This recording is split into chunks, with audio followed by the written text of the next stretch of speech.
Hello everyone, welcome back to the channel. So today I was going to do a video on what's in my camera bag, partly because camera bags are in the news at the moment, but unfortunately I've failed at that because I've come out with my entire vlogging and photography setup in my pockets. So it'll be a very short what's in my camera bag because it will literally be the Ricoh GR3x. Well, that's the video done. No, seriously, what I'm going to do today is we're going to go for a walk around kind of my local area, explore some tracks and paths I've not kind of explored before and see what we can find. As we go through, I'll talk about what I found the kind of Ricoh camera has done to me in terms of landscape photography. So kind of how it's changed my approach. So if you're thinking about getting a kind of Ricoh camera and using it for landscape photography, hopefully some of this will be useful. So let's go and see what we can find.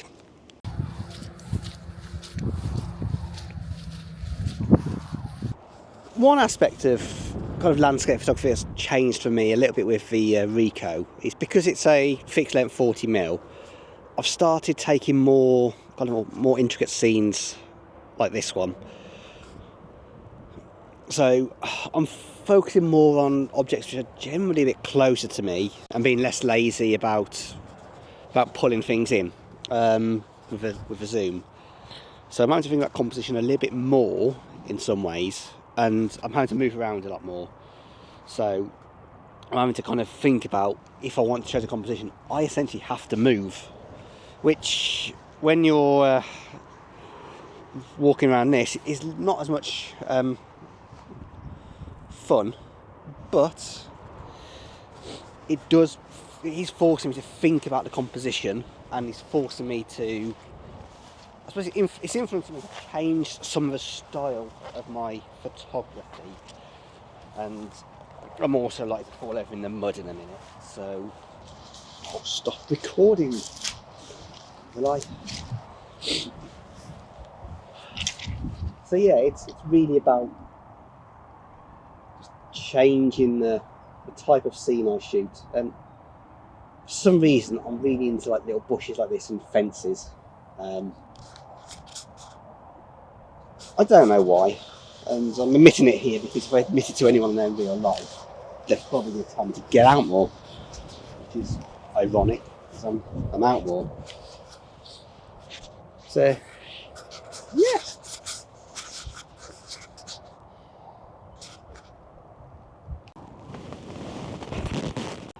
This is not creepy in the slightest.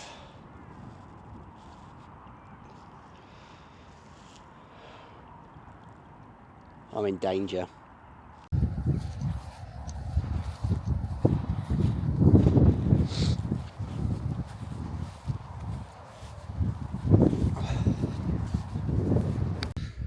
So one limitation I have, which is a little bit frustrating from a landscape photography perspective, which is for me a bit of a challenge, is the lack of reach. So there's a scene up there of those trees on the crest of that hill, essentially, and I'll pop a photo up where I've just taken.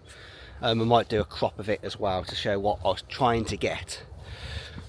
But with a kind of fixed focal length of 40mm full frame equivalent, I can't zoom in. So I could possibly get that scene by walking across that field, but it's not a public footpath. Go across the barbed wire fence, and farmers around here have been known to shoot people. I'm not sure if that's true, I've just made it up, but you know, it's YouTube, isn't it? So yeah, it's a bit of a challenge, and I think now I've got a bit further up, I can see some horses that would be in the shot, which actually would have a bit of interest. But again, I can't get that scene. So it's one of the challenges about having this camera, and probably why it's not going to be using my kind of main photography camera. But if I didn't have it, I probably wouldn't be here to see that scene anyway. But then the conditions aren't fantastic anyway, because it's typical British weather. Grey, grey, grey. So anyway, up off this hill and then back round. Might actually be able to get a closer look at that scene, maybe, as we go round. So if you've been using the kind of Ricoh, whether it's a 28mm version or 40mm version, do you find the same problem if you're using it as a landscape photography camera?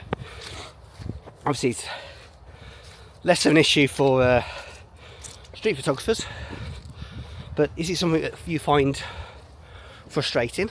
And also, it's like, what do you do to get over it? What advice would you give me to tackle it beyond walk close to the scene, dickhead?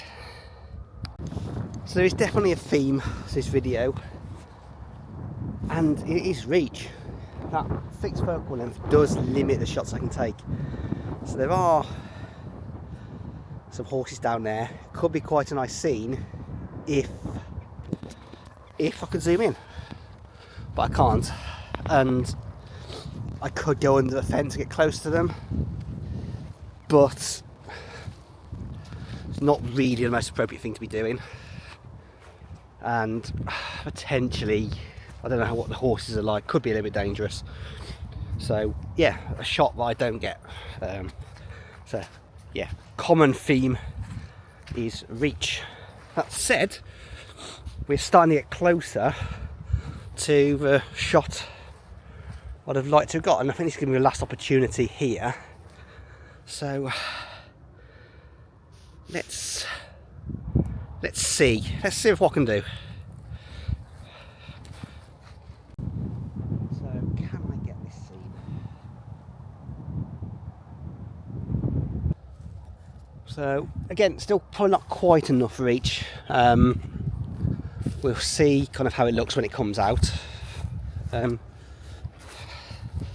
But we've got a moody scene. I think I'm not sure what I want to focus on, whether I want to keep the foreground, which is kind of muddy tufts of grass, or focus on the sky. So there is a bit of detail that I can probably pull back from the sky. So let's have a look at that, and I'll put that on screen in a moment. But I've just spotted something else interesting.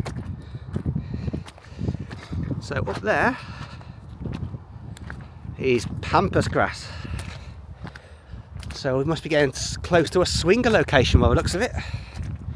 Exciting what you find out in the wilds of Gloucestershire. Unfortunately, I've got a cold, I'm hot, sweaty, and I smell. So no swinging today.